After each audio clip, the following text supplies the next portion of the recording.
السلام عليكم متابعينا الأعزاء. تعرف على أطول الفنانين عمرا في تاريخ السينما العربية، منهم من تجاوز 100 عام.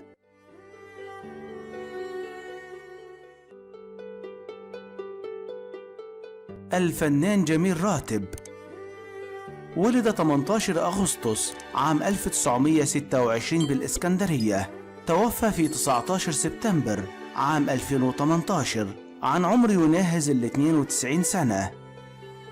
الفنانة كيتي ولدت 21 أبريل 1927 بالإسكندرية، ما زالت حتى الآن على قيد الحياة وتعيش في اليونان، وقد تجاوزت عمر 96 سنة.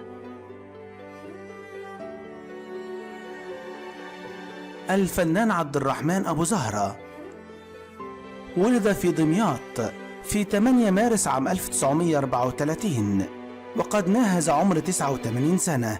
الفنانة سميحة أيوب ولدت في القاهرة في 8 مارس عام 1932 عن عمر ناهز 91 سنة.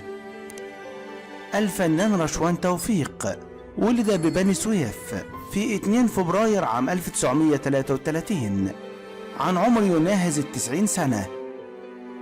الفنانة سميرة أحمد ولدت في أسيوط في 15 نوفمبر عام 1935 عن عمر يناهز 87 سنة. الفنان سمير صبري ولد 27 ديسمبر عام 1936 بالإسكندرية، وتوفي في 20 مايو عام 2022 عن عمر يناهز 85 سنة. الفنانة نادية لطفي ولدت 3 يناير عام 1937 بالقاهرة، وتوفيت في 4 فبراير عام 2020 عن عمر ناهز 83 سنة.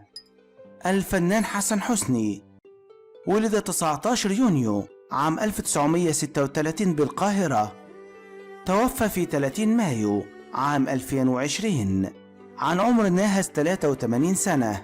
الفنانة لبنى عبد العزيز ولدت بالقاهرة في 1 أغسطس عام 1935 عن عمر ناهز 87 سنة.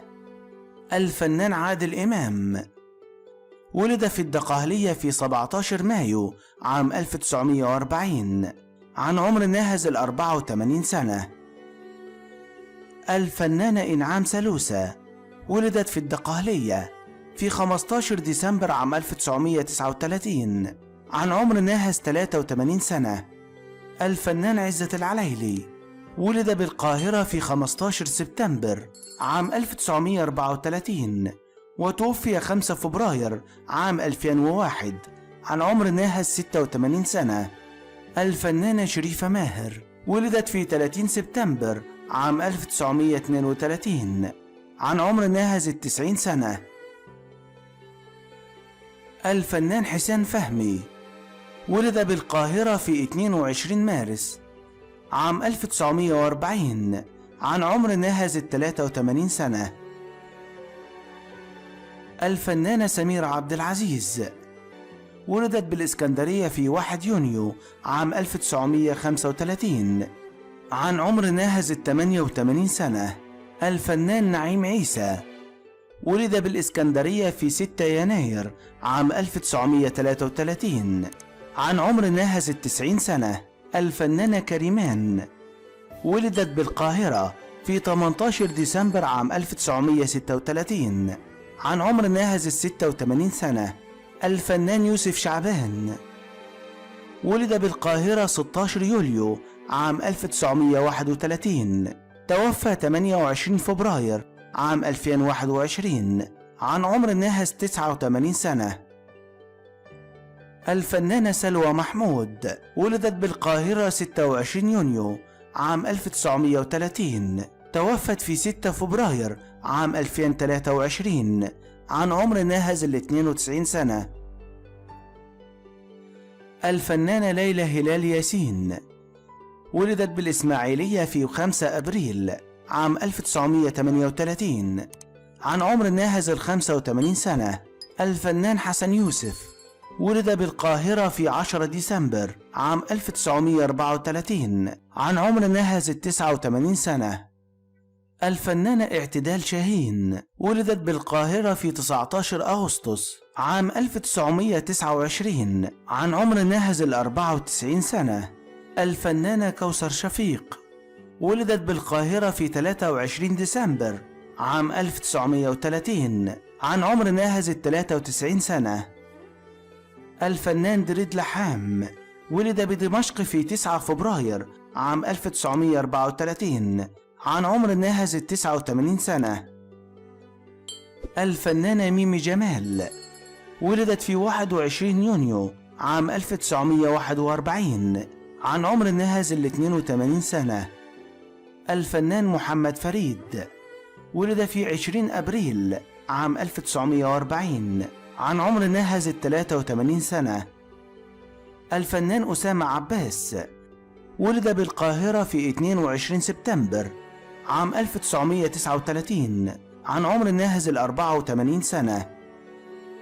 الفنانة ليلى الجزائرية ولدت في وهران في 11 يونيو عام 1927 عن عمر ناهز 96 سنة. الفنانة نجوى فؤاد ولدت بالإسكندرية في 17 يناير عام 1939 عن عمر ناهز 84 سنة. الفنان عثمان محمد علي ولد بالإسكندرية في 13 أبريل عام 1935 عن عمر ناهز 88 سنة. الفنان فاروق فلوكس ولد في 11 فبراير عام 1937 بالقاهرة عن عمر ناهز 86 سنة. الفنان نظيم شعراوي ولد 12 أكتوبر عام 1922 توفى 30 يونيو 2010 عن عمر ناهز 87 سنة. الفنان يوسف وهبي ولد 17 يوليو عام 1898 بالفيوم وتوفى 17 أكتوبر عام 1982 عن عمر ناهز 84 سنة. تعتبر الفنانة مديحة يسري هي أكبر الفنانات المصريات عمرا، فهي من مواليد القاهرة في 3 ديسمبر عام 1918 وتوفيت في 30 مايو 2018 عن عمر ناهز 99 سنة. انتهى الفيديو، لا تنسوا اللايك والاشتراك في القناة وتفعيل جرس التنبيهات ليصلكم كل جديد.